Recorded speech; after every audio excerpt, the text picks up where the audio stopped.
how celebrities have like names for their fans, like Swifties and I can't think of any other ones, but Conservative. There you go, conservatives. I would love for Friendeavor fans to have that, but you know what the thing that makes sense is to call them friends. Right. So, hey friends, welcome back to Friendeavor. We're in a first grade classroom. Hey friends.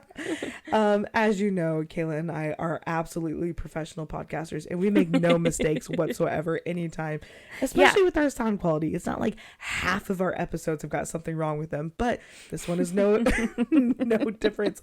The first like 15 minutes of this one microphone was louder than the other, and I'm sure you'll be able to figure out which one. Yeah. And it was my fault, not hers. So please bear with us. And this episode is really strong, and we have a lot of things in here that we think are going to be helpful and teach you something. So if you could just push through for the first 15-ish minutes. Yes. I promise you we figured it out eventually. Yes, we did. It sounds great. Crystal clear. Every time we make a mistake, we learn something from it. And you know what? By the end of this, we will be professional podcasters.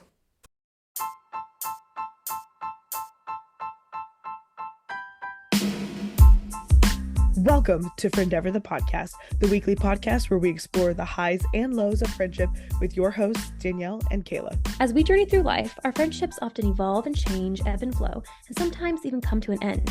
Danielle and I are lifelong advocates for the power of friendship, and we are here to guide all of us through the many challenges and joys that come with building and maintaining strong, meaningful connections with those around us. Join us each week as we deep dive into the intricacies of friendship, from navigating conflicts to fostering new relationships and everything in between. With insightful interviews, personal anecdotes, and expert advice, Friendeavor is the perfect podcast for anyone looking to strengthen their bonds with the people they love. So, whether you are on the go, taking care of chores, or just settling in, get ready to explore the world of friendship on Friendeavor, the podcast. Hello, everyone, and welcome back to Friendeavor, the podcast. I'm your host, Danielle. Hi, I'm Kayla. And we are thrilled to be back together again. Yes, it's great to be back. It's been a couple weeks since we've been able to be together recording. And how were your events? Were they awesome? Oh, my word. Yes, very back to back. I'm happy to be home. But yeah, they were very fun. Very insightful. So much fun. Well, we're glad that you're back. This week we are talking about the role of communication in friendship. And it's something that we have talked about a lot, but it's like something we've touched on a lot. We've not been able to actually go super deep into it. Yeah, we haven't dedicated a whole episode to this. Right. And I think it's time that we do that. Oh, absolutely. It's like the foundation of your friendship. Absolutely. Yeah. And did you know, Kayla, we also had our very first listener input come in today. That's so awesome. So just in time for this episode. And I am thrilled to be able to integrate some of your guys' thoughts and experiences into the podcast, because honestly, what else is friendship for? Other than learning from everyone else. Right. And we want our content to be relevant too. So getting your guys' input is really important so we can produce what you guys want to see. Yeah, and you can give us that input however you want. Like, we DM, do have the email. Yeah. But the DM, if you want to send a voice message for us to listen to, if you want to put a voice message in to be added to the podcast, just let us know how you want to be integrated, and we would love to hear your thoughts. But that'll be for a little bit later in the episode, but for now, let's dive into the role of communication. Yes. I also don't want to limit us to like thinking of a role as in just the job. We're also going to be giving examples of communication, and we're kicking it off with the first one, which is active listening. This is not really a job of communication, if that makes sense. It's more of your responsibility as the one communicating or being communicated to. So being an active listener is a crucial aspect of communication and friendship. Why? It involves paying full attention. Kayla and I can't have this podcast right now if we're not listening to each other talk. How are we supposed to chime in on what the other one is saying or have a conversation about something if we're just looking at our own thing or thinking about our own thing or just waiting for our turn to talk? Right. We got to pay attention to each other. So that's just one active example right now, but you also have to pay attention to your friends, understanding the message and responding appropriately, which shows that you value and respect their opinion. Right. Yeah. I work for Dear Young Married Couple, and I've been with them to a couple of their events, and they always have a volunteer couple come up and do this exercise with them, and they'll like guide them through it. And so they'll ask the couple who wants to be the speaker and who wants to be the listener. Well, I mean, anyone who's asked that would probably think the listener is the easier one because the speaker's being vulnerable and all that. And so whenever... Has to think on the fly. Yes. So whenever they say listener, Adam's like, hey, that's the harder one, right? Because as a listener, if you're being an active listener, then you have to show the person that you're engaging in conversation, but you can't be completely silent, or they don't know that, you're really comprehending what they're saying, but you can't interrupt them. I mean, I am very picky about that. My husband probably goes crazy because I don't like when he interrupts me when I'm talking to let me know that he's listening, because I'm like, hey, let me finish. But I also don't like when he sits there and says nothing, because I'm like, how do I know that you know what I'm talking about? Right. So there's this idea of audible listening, and it like goes into active listening, but it's like just saying a okay or a mm-hmm while the person's talking, and it lets them know you're listening, but you're not interrupting them, but they're like, okay, they're with me. So. Look at me audibly listening right now in this microphone. I'm like, yeah, that's right. Yeah. Who knew I was so good at being an audible listener? Right. No, that's awesome. That is definitely a key part, because if I was pouring out my heart to my friend and they were just staring at me like they had never seen me before, I would probably be super self-conscious about it. Like, did I go too far? Am I not making myself clear? Am I making, what I'm saying clear? Or am I way off base? Yeah. And those are all valid concerns that can get really tough to navigate if you are not getting the response that you are needing to maybe not even affirm what you're saying, because if you're saying something that's off base, I would not expect someone to affirm what I was saying, but just to like, okay, I hear you, but, and then like giving space for a fluid conversation. Exactly. That's why the role of the listener in this exercise is to also essentially repeat back to the person what they just said. And it does not have to be verbatim. And in fact, it shouldn't be verbatim. So, if Danielle told me, hey, Kayla, I would really love if you would stop being late to our recordings, I would not interrupt her. As an active listener, I would not interrupt her and be like, you would love if I would stop being late to your recordings. No, I would say, okay, you would love if I valued both of our times and I was punctual because, and that's important, because because your time is valuable, and because you don't want to stay up late doing other things, because I was 10-15 minutes late to our recording, so then you sat there for 10-15 minutes not listening, right? So that's the role of being an active listener is actually sometimes harder than the role of being the speaker. Proving that you understand what they're saying. I was not expecting to spend this much time on this one, but I'm really glad we are, because it's so important. Yeah. And we have a lot more to get into. And hey, this might end up being a two-parter. We don't know. But there is actually a standard in academia for elementary school students. And I believe it's either a first or second grade skill that a student is able to hear a story audibly told to them. So not read. There is room for that as well. But in this instance, audibly read or audibly told to them, like orally, and they have to be able to retell it to the person who told it to them. And if they can do it with a certain amount of accuracy, then they possess that skill.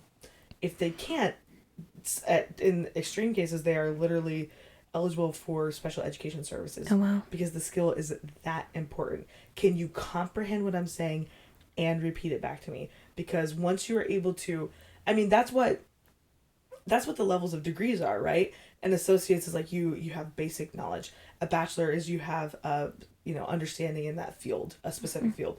A master's is proficiency in that field. And you're able to teach others based off of what you learned about that field. And a doctorate is when you contribute to that field. Okay, so each one of these levels, you have to be able to comprehend what you're learning and be able to, in turn, give it back on some level. Yeah. So that if someone is having a serious or even a fun conversation with you, it doesn't always have to be, communication doesn't always have to be like dragging it out. Like, I feel like a lot of times when we talk about communication, we're talking about serious things. And conflict, yeah. But it also is just did you hear the funny story that I was saying, or were you waiting to tell your own funny story? And so if you're able to tag in on the joke, and we have a whole extra section about jokes in here too, the role of jokes, or role of communication and humor, which we're going to get into. But if you are audibly giving me signs, and we're bouncing all around what we're already talking about, we're going to talk about, but hey, it's fluid, I love it. If you can retell what I'm saying to you right now, then you have proven to me that you can understand what I'm saying. Even this tagging off of each other about this specific concept is proving that we're listening to each other. Right. Which hopefully provides a good listening experience for our audience. Yes. But also, we got a little bit of, the talking point, and then we have our own experience, and we're volleying back and forth. And so we are proving to each other that we know how to actually use the skill, which I think is pretty cool. Effective communication is respect for boundaries. And this can be a tricky one because often it's a learned skill. Either, you don't have to seek out and go learn it. Some people, they just learn it because their parents were really good at it and it was modeled for them. And other people have to go out and seek resources to learn how to set boundaries and how to communicate boundaries and how to respect other people's boundaries without getting offended by it. And there are just so many layers to this, but it's really important for communication in your friendship because a lot of resentment can build up if the boundary is not communicated, and therefore it is crossed over and over because it wasn't communicated. Right. And then it's frustrating if it was communicated and crossed over and over. So respect for boundaries is it's huge. And we've done an episode solely on this because it's just so important. It is super important. Now, I don't really like this term, but it fits what we're talking about. To play devil's advocate, or basically to look at it from the other angle, because this is something that I've thought of quite often. What if you are getting expressed a boundary to, and I genuinely want to know what you think about this. If someone is trying to share with me a boundary, because I'll use myself as an example because that's the best way to make it not be offensive to anyone. And I'm sitting here and thinking, that is ridiculous. That is a ludicrous boundary, and that is, if it's not self-righteous, it's just ridiculous. You know what I mean? Like, what do you think about that? Because it's technically their healthy boundary, but if it doesn't jive with me, where does that leave me as their friend? And it's not like we're not talking something serious. Because if you have a problem with a serious boundary, then that's something you need to work through on your own. But I mean, what do you think about that?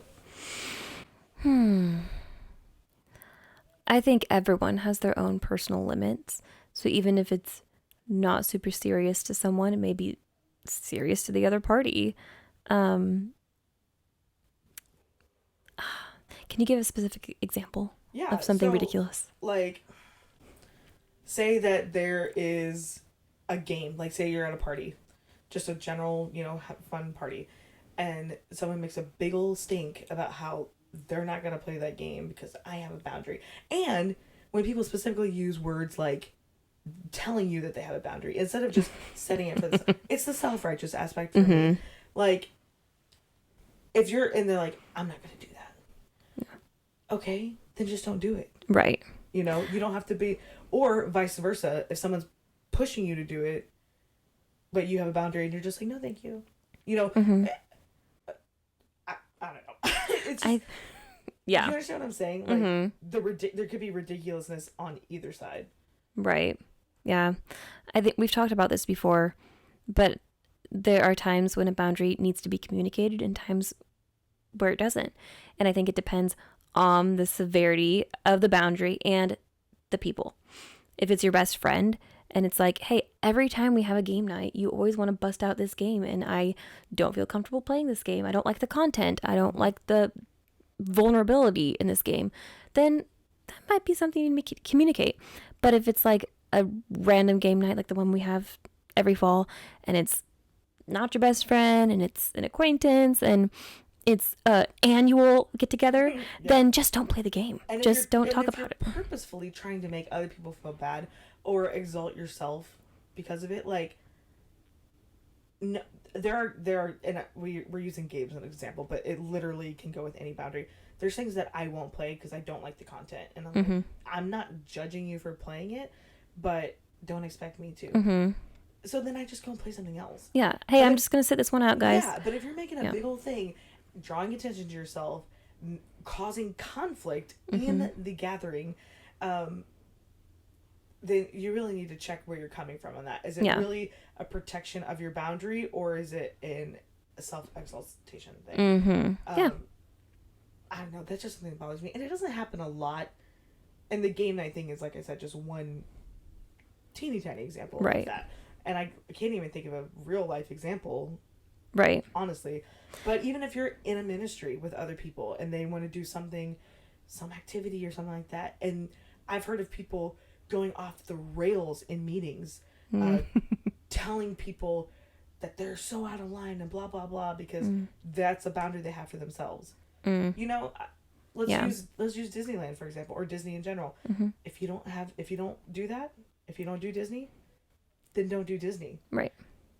Disneyland, Disney parks, whatever.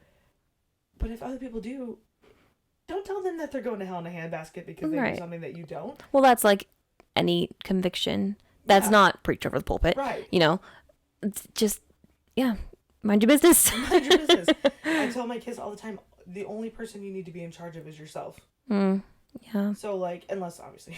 if you have kids. Yeah.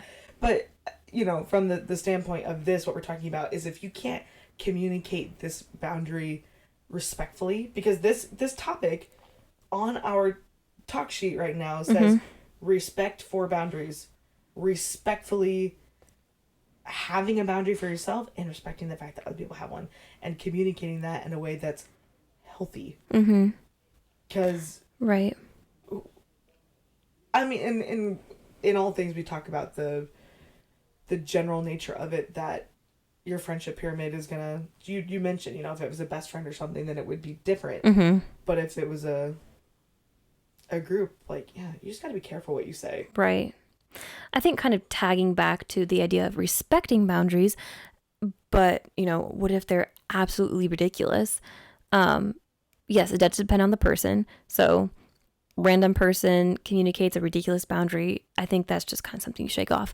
But if it's like a best friend and you want to respect their boundaries, which you I should. mean, yes. You should want to. But you think it's also ridiculous, that's a difficult situation.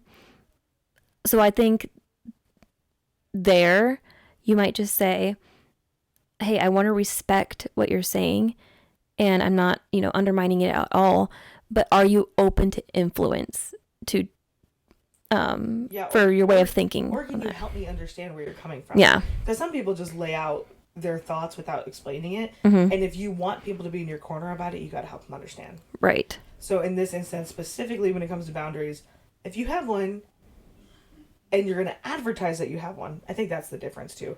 If you have one and you just have one, that's fine. Yeah. If you're going to advertise that you have one and expect people to, your close friends to keep it, then you need to tell them why. Yeah. That's just... I think, I mean, anytime you advertise your boundary, you've got to say why. This is what happens for me when this happens. Yeah. Internally, you know. Was it last year?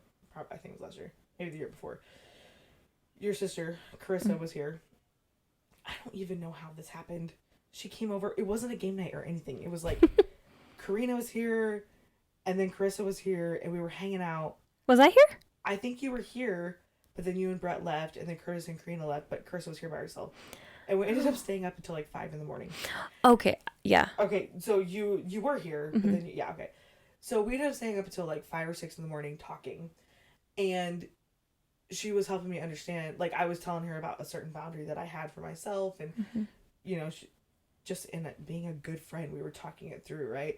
And she helped me understand that people may not judge me as hard as I think they will for having a boundary, as long as I express to them why. It's not that people deserve to know your business as it is, but it's like, if you expect them to respect it without it being weird, then be like, you know, just give them a little bit, you know, help them understand. And so she, like any good friend / mentor would do, gives you a little bit of perspective.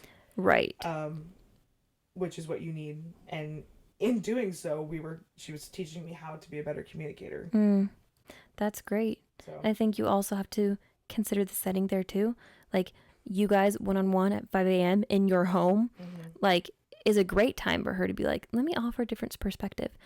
But like, then on the flip side, in a group setting, when someone communicates, I'm not going to engage in that, then don't go offer a different perspective right then and there in front of everybody. Like, why? Yeah. Oh, well, don't you know it's like this? It's just this. Or like, or trying to talk them out of their boundaries. Right. Talk. That is not the time to talk them out of it. Right. That's a good point. And this leads us actually right into our next talking point for this episode. The next point that we have about communication, like we said, that goes hand in hand with respecting boundaries, is adaptability. So friends have different communication styles. For sure. I think kind of early on, actually, we did a breakdown of different types of communication. Maybe it was for the long distance friend one or something. Yeah. I can't remember. But this one is more so styles and preferences. I have a long distance friend, who hates texting. Well, I pretty much only like texting. Yeah. I mean, not exclusively, but no. I'm not gonna, I guess in compared to apps like Marco Polo, like I do not like that app. I love that app. I think I would, but I'm too cheap to come off of the $60 a year or whatever to be able to 2 times speed it. And I have got to listen to things faster. Like, that's $60 a year. It's $60 a year. And so I listen to all my audiobooks at like 1.5 speed or above, because I cannot hear like the slow talk. It seems like it's going at a snail's pace. So all that to say, getting off track a little bit, preferences, she would prefer to just drop a video chat every once in a while. And I get the concept, but I also am like, I would have to like watch my car, or like, have it mounted on my car while I'm driving or something, because I can't take in the information that way. And then I feel like I'm doing her a disservice if I'm not, matching word for word, like whatever she says. Yeah. And so the style and the preference is different. However, I use that app sometimes because she likes it. And she texts me sometimes because I like it. And so the adaptability is key to making sure that you both are getting, it's like the give and take, right? It allows for that smoother interaction. Now you might think, well, you guys are working on 2 different platforms, so how is that smooth? Well, it's the preferential smoothness that is a factor here.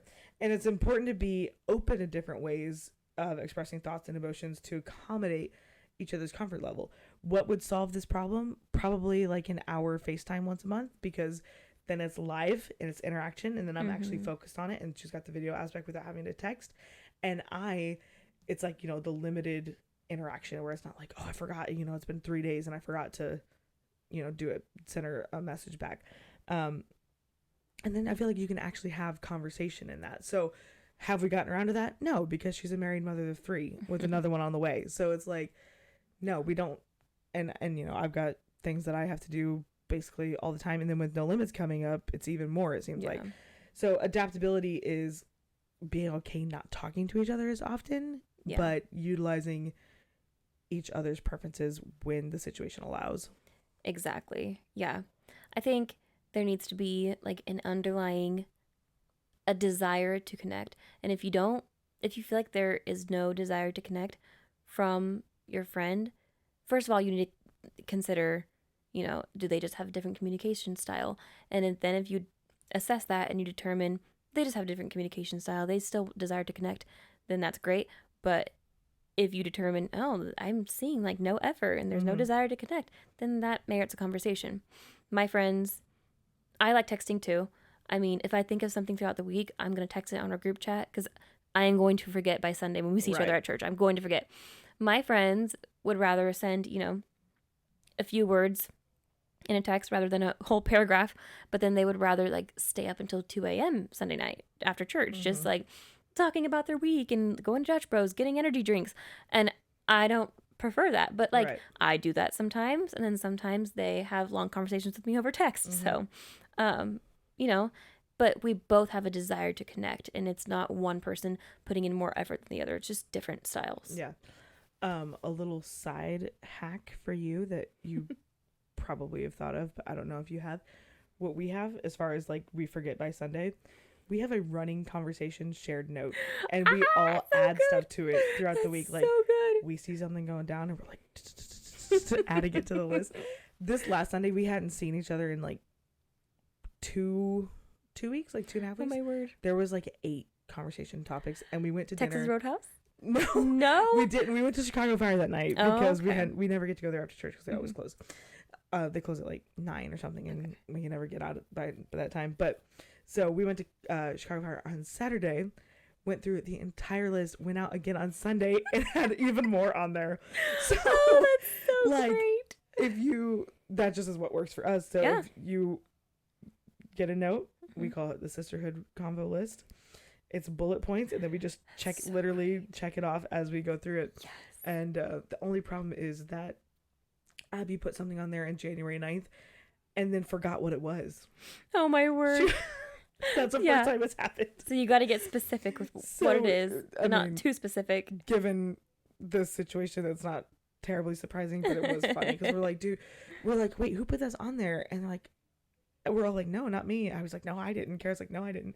And I go and swipe over, like, because you know how you can see the edits. And it was Abby. Abby. And I'm like, Abby, it was you. She was like, oh, I forgot what that was. That's so great. So it does work, but you gotta use it in a timely manner. But adaptability of staying up and doing that versus texting, all that stuff. You got to do what works for your group. Yeah. And you guys got to all be willing to shake it up from time to time to suit everyone's needs. We're gonna take a little bit more of a breakdown into nonverbal communication at this point.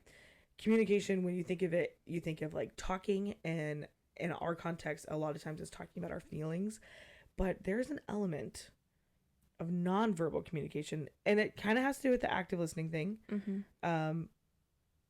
But there's a little bit more to it. Do you want to walk us through that? Yeah. So, it goes beyond words. Some nonverbal cues are facial expressions, body language, gestures. They play a huge, significant role in communication. And, like, if you know your friends well enough, then you can pick up on these, you know? Or if you are well-versed in body cues, like, I was talking to my sister the other day, Carissa, and, you know, she's a marriage and family therapist and all that. So she's trained to read these things. We were talking about something, and she could tell that I was just zoned out, and I was just thinking about something that was really heavy on me. But, like, I thought I was doing a pretty good job at, like, you know, keeping it together. She saw my jaw clench. She goes, your jaw just clenched. And I was like, okay. Like, what are you, an author? Right. Her jaw clenched. Yes. I was like, okay. She goes, so what's on your mind? And I'm like, oh my word. How? Like, I did have some pretty heavy stuff in my mind. And I guess my jaw clenched and she picked up on it. So, yeah, if you are trained to know that kind of stuff, but even if you just know your friends' behaviors, then you can pick up on that kind of stuff. Yeah, that's crazy. I wonder what nonverbal cues she would have seen in me when I was walking up the patio the other day and in such deep thought, and I went to step on our front step and my ankle gave out underneath me. Okay, we need to post that on Friendeavor. We should. Okay. I will send it to you, or you can put it from the reel, whatever you want to do. So great. You could do it to advertise this episode. Did you see? Look at the scar on my knee. Oh my word. Yeah, and that's better. Still there. I know. Yeah. Anyways, I was in very deep thought when I took that tumble, and then all those thoughts just went straight out of my head. So the nonverbal cues there were me splattered across the pavement. But you know, it was not splattered. Your coffee. My coffee. It was on your nose, though. It was on it splashed out of the drink hole and went straight out my nose. Oh, my word. Anyways, if you have not seen that, we will put it on Friendeavor, but it's also on my Instagram, and it's hilarious. Yeah. I mean, it happened to me, and my body hurt for like 3 days, but I still, every time I looked at that reel, I was like, because it's hilarious. I was on a company trip when I received that. And so I let all my coworkers see it. Just by the way, yeah, before it was posted. They got behind the scenes content. That is hysterical.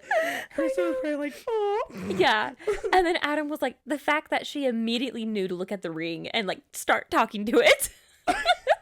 That's my job. I know. Oh, no, I knew it was like on my way down. I was like, oh, I hope the ring is dead, because I kept getting notifications that it needed to be charged, and I was like, oh, maybe it's dead. And so I go and look up at it, and I see the red lights all around it that show it's on, and I'm like, I just knew. And then so my hand was all scratched up. I had dirt, like I still have a divot in my hand right here. Oh my word. And my shoulder, okay, I was a mess, but went inside and pulled that footage immediately and started dying laughing the second. And then I sent it to you guys. Oh, I was dying. We rewatched it like 5 times in a row. And then after that too. But yeah. Oh my No, I've got that saved for when I need it, which is yeah. So I don't know where nonverbal cues. Yeah. Okay. Yeah. So I was in deep thought and took a tumble. But going back to your friend seeing it, I can see if something that I'm saying that I am passionate about, but my friends are not, or they disagree with me, I can see that on their faces. And I try to open up like, okay, what do you guys think? Like, I genuinely want to know, but I also want to know why they don't agree with me or why they think differently, because perspective is everything.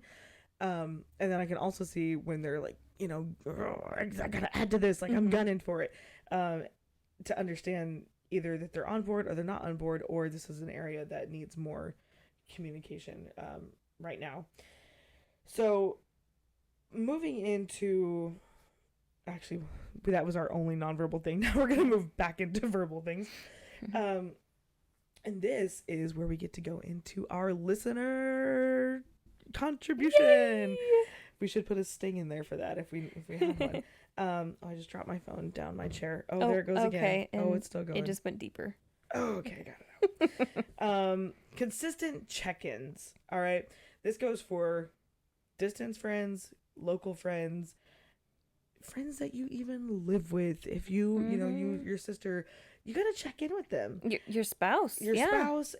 Every level of the friendship pyramid needs some sort of check-in, and I would say even an acquaintance, because if you go to a conference, and I always use a conference as an example for the acquaintance thing because it's relatable. That's mostly who my acquaintances are. Yeah.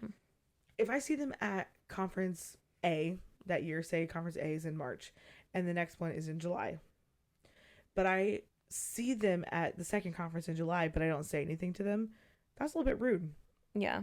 If I have a chance to interact with them and check in on them, even if I don't have a super close relationship with them, I still have an instance to interact with them. Yeah. So consistent check-ins to what is appropriate to your level of the friendship pyramid helps maintain a strength in that tier. Okay. It could be the quick check-in, like we said. It could be the in-depth weekly Sunday night rant check-in. But you got to keep those lines open. So for example, I just had my first evaluation at work as a teacher. It's something that every teacher has to do, but I just had my first one and it was kind of a big deal. And I did really well on it. And so I text my student teacher from last year, who I had not spoken to since I got my job offer, but I wanted to keep those lines open. Yeah, that's great. I don't need anything from her, but I feel like it's kind of dumb to close off people that you've had a chance to meet and interact with, right? So I texted her and I was like, hey, just had my first eval. I did really well on it, and that's largely in part thanks to you. Thanks for taking on a student teacher, right? And she texted me back immediately and said, hey, I was just thinking of you this morning. I'm so glad you checked in. So like I had a real life example of someone who I would consider honestly an acquaintance at this point. Like we were coworkers, but we don't have any sort of regular interaction now. But I wanted to keep that line of communication open and available for when either she needs it or when I need it. It just demonstrates that you care, like, and that you are considering them. I could have just have gone the rest of my life and never talked to that woman again. Yeah, I could have, but I thought I when I got that eval feedback, I was like, I learned a lot from her, and I think that she would probably like to know that, and so I wasn't thinking, oh, I'm going to be considerate right now. But that's, essentially what it was. Right. A simple message, a simple call. It just shows that you are thinking of them. Right. A girl from my past, like super long time ago, started following me on Instagram, and I was literally thinking of her like the day before. And so when she followed me, I was like, oh my gosh. I DM'd her immediately and was like, I was just thinking of you yesterday. Yeah. To show her that, hey, I still remember you. This is not just, this is from like probably 15 years ago. Wow. And I just shot her the message to reopen that line of communication and be and like, that can feel weird at first. Like, is this going to be weird? Yeah. Like, but yeah, I mean, it's, staying connected. But what's the risk? Yeah. Yeah. She wouldn't have followed me if it had been like she didn't want to talk to me or whatever. So it just provides, and it really provides a chance for people to share their thoughts and feelings on a subject. So I have okay, can I be vulnerable for a second? Can I? Yeah. Okay, thank you. I thought you said I'm going to. I have a pet peeve about two-way communication. Okay. Do not tell me that I don't reach out enough if you're never reaching out to me. Oh, yeah. Because it's like, you might think, oh, well, she doesn't want to talk to me. How do you know that I don't think that about you? Yeah, right. Obviously, I need to be the mature one here, but why would you say, oh, I never hear from you when I never hear from you? This is a two-way street. I don't care what level of the pyramid you're on. Yeah. You gotta be, you know how I know that you want to hear from me? Because you reached out, And so if there's, I don't know. What do you want? Yeah. I have someone who like consistently comes up to me at church and says, you don't talk to me anymore. And I'm like, girl, you don't walk up to me. Like, I mean, it's sad. And I do talk to her in passing. But yeah, consistently says that to me. I'm like, well, then walk up to me too. And it's not even someone who's like, we weren't ever best friends or anything. So. And you know what that shows? That shows that you would like some attention from me. I can't carve out extra time to give you if I don't know that that's something that you need from me, right? That's part of the communication aspect. Now, if you're just being needy and whiny and weird, then first of all, consider, why do I need validation and consideration from this person in the first place? Yeah. But that leads me to my next point, that there's a difference between a check-in and making time for a quality connection.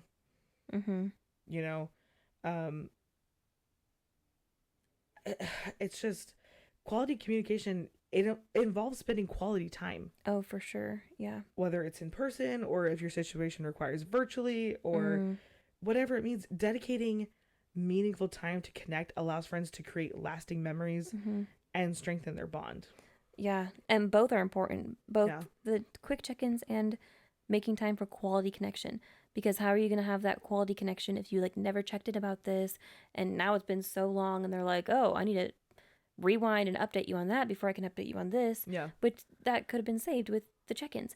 You also can't just do the check-ins without the quality connection, because how do you know what you're checking in about? Right. I have a friend that's like going through something pretty rough right now, and we throughout the week, hey, how did this next step go? And how did this conversation go? And then we try to like get together weekly to just kind of have a heart to heart, to have that quality time. Yeah. The connection that you need. Yeah. Regular instances of quality time also, and this is where we're getting into our listener input, helps to avoid unnecessary conflict or resolve misunderstandings. If you're checking in, if you have a habit of checking in with someone, let's just slap a time frame on it, every Monday or every Sunday night, like we were talking about earlier. If one of those gets missed, you're going to notice, right?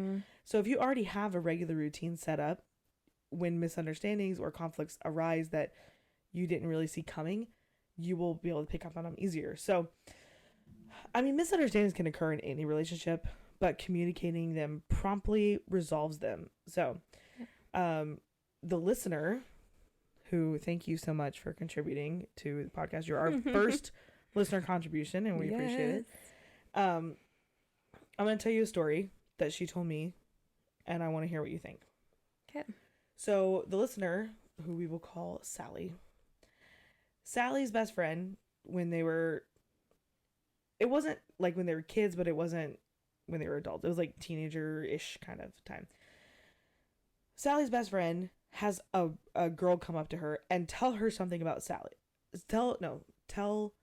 Okay, we're going to have Susie be the best friend, okay? So some girl tells Susie that Sally had been talking about her and had said something about her.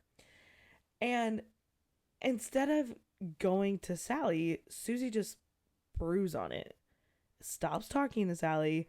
Doesn't cut her out of her life, but acts weird around her and is not being herself. And instead of addressing it and like, well, firstly, she didn't even give her the benefit of the doubt. Yeah. Okay? Instead of going to Sally and trying to figure it out, they avoided her, acted weird around her for weeks. And this simple act of communication, a simple, like one little question, one little hangout, one little instance of check-in would have resolved that situation in an instant. Yeah. And the listener said, she's like, yeah, it was weird because we had this going on. We were best friends. Like, you couldn't get tighter than us. And it was her weird behavior that made me realize something was wrong. Yeah. But I didn't really have the courage to address it. And so once we finally did, it was resolved almost instantly and it was over with. But in the meantime, our friendship was affected because of a lack of communication. Well, and that's broken trust too. Yeah. Like, now I'm going to feel weird because I can't trust you to tell me when something's wrong. And you obviously don't trust me. Yeah. So. It's the benefit of the doubt thing that really bothers me. Yeah. That bothered me about this. If Susie just automatically assumed that Sally did say that, first of all, I know Sally personally, this person who wrote in. And if this was some sort of thing that she had back in the day, you would never see it now. This is not who this is. And she didn't even, the friend didn't even like say, oh, I don't think she said that to me. Because if I heard that about one of my friends, you best believe I would have been like, knocking on her door that night and like, dude, what is this? Yeah. Because like, even if what was misunderstood, and they could explain it. Because I think she said that it wasn't something that she had not said, it was something that was taken out of context. So the troublemaker came up to the best friend and like reworded something she had said that made it not, look bad or whatever.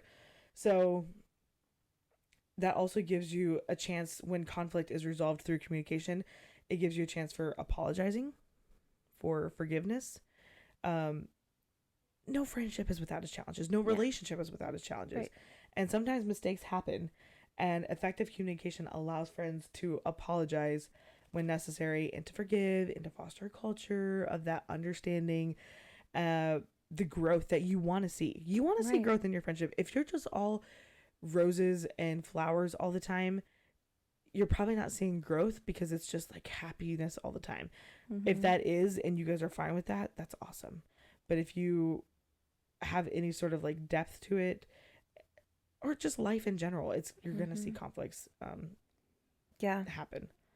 And when they do and you realize you're in the wrong, you have to take your pride off and seek forgiveness and apologize.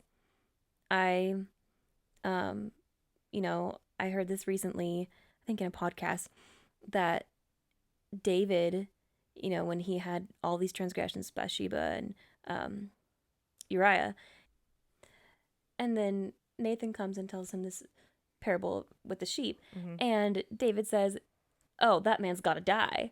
And it's like, that's, that was the pride. And he goes, yo, this man is you. Yeah. This man's you. He just kind of put a mirror in front of his face. Then, the whole Psalm 51 was David's, seeking forgiveness and apologizing. And he has all the elements of a beautiful apology. It's like humility, understanding that you were in the wrong, not placing the blame on anyone else, not blaming Bathsheba, not blaming his dad, Jesse, for, overlooking him. He raised me that way, so therefore I blaming his nature or blaming his nurture versus what he is allowed himself to become. Right. Yeah.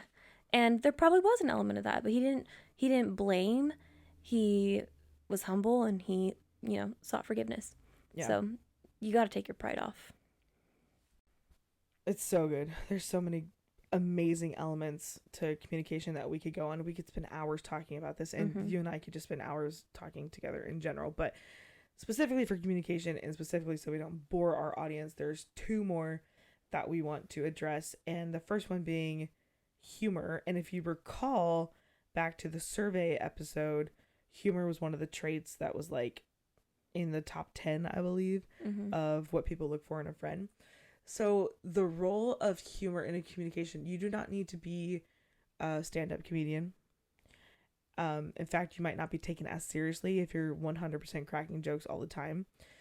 But a shared joke, a shared humorous experience it's so powerful. It is. It's such a powerful element in friendship, in inside jokes and the ability to share laughter. It really just contributes to a positive and enjoyable communication style. I mean, I cannot talk to my sister without 450 Odyssey quotes. Oh, I mean, 100%, the episode that she shot in here with me, like they heard them first, and they're hilarious. Yes. And the sisterhood, me and my friends, we can't. You would be astounded if you just were like a fly on the wall. How many repeated jokes make us cackle every time. We do not have new material. We recycle the same stuff, and you would think that we think we're the funniest people on the planet. But in different contexts, it's so funny how like one joke can be like applied. It's so true. And when you're in a group of people and you're not in on the inside joke, those people are so annoying when you're not one of them. Have you ever seen that? Oh, they keep laughing. I have no idea what they're laughing about. Have you ever seen that like reel, or it's like a meme or something, of that guy who's like, I love inside jokes. I hope to be a part of one someday. Oh my God, I think I've seen that. Yes. That made me laugh. It made me feel bad for that guy, but it also made me laugh. So it's twofold, because first of all, you have to understand, like, they have their jokes or whatever. Yeah. But if they're purposely trying to exclude you because they keep going off the same inside joke, that's not them being considerate of their environment. Yeah. But right. For the friend group, an inside joke will go, honestly, if it's good enough, it'll last for years, and I can tell you we have plenty. But it can also remember that one episode we were shooting, and Abby sent me that meme about the nut house, and I couldn't get it together. Honestly, if I thought about it too hard right now, I would lose it again. But that's an example of, she knew her audience. She knew. If she had put that on her story or something, people would have been like, you're an idiot. She sent it to us, and we hee-hawed for, I mean, it's been months and I'm still laughing about it. So she knew her audience. But humor can lighten the mood and like ease the tension. Yeah. And obviously all these communication styles strengthen the bond between friends, but it's the element of, you don't have to be in the mully grubs all the time. No. I know friend groups that they're constant drama, they're constant fighting, they're constantly working through something. It's kind of like the person who always every single week goes and prays through, like they're not growing from it. They're in this cycle. Well, friend groups often get into cycles too, where they cannot shake the bondage. It really is bondage of the mully grubs. And so, and then there's, on the other hand, there's some groups that are only humor with no depth. Yeah. So having a healthy humor, on, I don't want to say like example, because it's so subjective, but a joke, or just being able to have fun with each other, that has probably strengthened our bond more than any conversation ever would. Well, and there's like science behind it, which I don't know all the terminology, but like when they say laughter is medicine for the soul, it's like actual chemicals, the release of endorphins. Yes. Like, that's why laughing can like give you kind of like a high sometimes. Like and you just can't stop laughing. Yeah. Like, and then when you share, yeah. Oh, I know. But then when you share that with someone else, like it's so powerful. Yeah. Yeah. And what's even funnier is like, so we've been friends for so long, me and these girls, that sometimes it's hard to get like them to laugh like that. It's not like, first of all, I'm not trying that hard. But because we know each other so well, we can see the joke coming from a mile away. Mm-hmm. So when you're able to drop something on them that they're not expecting, you get this rush. I did it. That happened Sunday night at Chevy's. I can't even remember what it was now, but I just remember they all were howling, and I'm like, listen, this is the life. This is what people, when they look at us, they, in that context, they'd be like, you guys are so weird. Yeah. But the bond that it creates is what people look for and they want in their own friendships. And I'm so grateful for that. I do not take it for granted.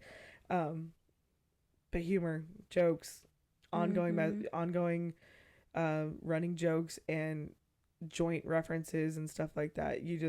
It can't be replicated in any other context. Yeah. All right. We got one last element of effective communication, the role of communication. And I want Kayla to take off on this one because it's encouragement and motivation and communication. And I've never met any family, I've never met an individual, let alone a family, that exemplifies the encouragement and motivation aspect of communication more than Kayla's family. I don't know where it stems from. I mean, maybe you can go into that. I don't know. Yeah. But before I even throw it over to her, I had an experience yesterday where I ran into your sister and I told her, I was like, hey, I wanted to tell you this thing that just happened to me. And she's like a mentor, so it's not like I'm just, telling her random stuff to tell her this. Mm-hmm. But she was so happy for me because she knew that's something that I had been working toward, the thing that I shared with her. And we just ran into each other in the sanctuary. I was going to put my robe on. She was going to a Sunday school meeting. But in a 3-4 minute conversation, we were able to connect, and I was able to experience yet again the Horton encouragement and motivation that you are so blessed to have someone in your life who can do that for you. And the fact that I have a sister-in-law and mentors and friends who are like that is just unbelievable. So Kayla, I want you to wrap us up with the encouragement and motivation aspect of communication and friendship. Yes. Yeah, I think it's super important. And I think, from my family, where that stems from is my mom was a stay-at-home mom, but she worked from home. She had a daycare, but she was with us all the time. And so her primary job and her whole, day in, day out was to be a mom. And so everything was just done to the extreme. Breakfast, everything was celebrated as well. So first day of school was a big production. Like, she got up early, curled all of our hair. What about the birthdays? Birthdays. Yes. Breakfast in bed, all of it. But yeah, first day of school, especially, just made sure that we had matching backpacks and lunch pails and thermoses, and that our thermoses were full, and that there was a note in our lunch that talked about something encouraging. And just we had it all the time, and everything was celebrated, and we take pictures and videos before school, on the way to school, on the way home from school. So I think we got a lot of that from our mom. Just everything was big, everything was celebrated. And so now we all carry that into our adult lives. But I think it's important in friendships because I think we can just be going through the daily grind and feeling like, we all have big goals, but sometimes when you just have a couple weeks that are exactly the same and day in, day out, you're just working and all this stuff. You're in a rut. Yeah. You need a word of encouragement. And this just happened to me today. I had just had a long work weekend and I just 12-hour days every day. It was a blast, but it was a lot. And so I was just feeling super burnt out this morning, and I slept in and all this, but I woke up to so many texts on my family group thread, and my sister who's also my boss, was like, I just have to brag on Kayla for a second, sent this whole paragraph about, how well I did at the conference and everything. And it was just so sweet because I was feeling I'm one hand pumped from this conference. I was very excited for what the future holds, but on the other hand, just super tired. It's draining. Yeah. So, to wake up to that, and my whole family's going off about how well everyone did. So Adam and Krista did so well. Brett did so well. Kayla did so well. Everyone's amazing. And it was very encouraging. So yeah, we encourage you to encourage your friends. Yeah. Motivate them and celebrate the little things. And I think that's what it is. Celebrating the little things. I want to jump in here and say all the stuff that Kayla just laid out about the curling of the hair and the lunchbox and all that stuff. The thing is that this comes from a genuine place. This is not fabricated. This is not like mental training where you like train your brain to be happy. This is like Kim's general, genuine outlook on life. Yeah. And the fact that it's the difference between joy and happiness. There you go. It's joy. She was able to instill that in her kids, who are now not only like sharing it with other people, but helping to instill it in other people. Like, my outlook on life has changed based off of the people I'm surrounded with, and now I can help other people. Like, it matters who you spend your time with. It matters who your friends are. And if that's not a message we've communicated in this podcast, that it matters who's in your friendship pyramid and it matters who you're spending time with, then we haven't done our job. And we'll do better about that. But I think we kind of went into this thinking that you should know that that's important. But I want to make a point right now to reiterate that it matters so, so deeply who you allow to speak into your life and who you allow to influence you. Because it's going to set the tone and intentionality for everything you do, for everything you set your mind to. I'm looking at a stack of books in front of me that I would not have produced if it had not been for the people in my life telling me that I could do that, encouraging me, helping me, editing them, giving me ideas, giving me feedback, designing the cover, all these things. Like, my very first devotional, I printed out my first copy. You know who I took it to? Carissa and Karina. And I said, hey guys, this is what I've been working on. What do you think? And they gave me feedback, and it's better because of it. But it was so important. If I did not have those people in my life and not fostered a relationship with them, I wouldn't have that. It's not like I only want things from them. We have fun and we have genuine times too. And I feel like they also count me as a friend, not just as someone that they, teach or help or whatever. So, but your friends are becoming as you're becoming.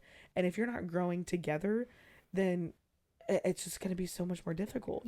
So the elements of communication, of encouragement, motivation, humor, adaptability, all these things that we talked about are so vitally important. And if you're trying to work on all these things at the same time, you're going to get discouraged, I think. So if you took notes during this episode, set yourself a little goal map. Like, okay, I'm going to try to become better at adaptability this week. I'm going to go with their style of communication, and then try to strike up the running joke, and then try to do whatever. You're not going to climb a mountain in a single leap. You gotta take it a little bit at a time. So communication is more than just, this is how I feel about something. That is a huge element to it, but it's such a web that you need to be able to maneuver. Right. Yep, exactly. I mean, life is just so, you don't know what's coming. There's just a lot of ebbs and flows and ups and downs, and just communication in your friendships is gonna get you through all that. It's not just, this is how I feel about this, let's resolve this conflict. It's everything. It's just sharing the good, sharing the bad, sharing what you anticipate, everything, you know. Defining your expectations. Is your girls trip just to say that you went on a trip together, or is it to actually build a bond? And if one friend is going with the expectation of just like sharing a room because it's cheaper that way, and the other one is like, oh, we're gonna actually connect and build a friendship on this, you're going in with two different expectations. And that's a communication that needs to be set. And there, we could go, like I said, infinitely long on examples of all this stuff, but for now, this is where we're gonna stop. There's other elements that we had in our notes, but I think this is a good stopping point. So thank you for stopping by this week for episode 19, I believe. And we're looking forward to a great rest of this year of 2024 episodes. Cannot wait. Thanks for stopping by this week, you guys. Have a good one. Bye, guys.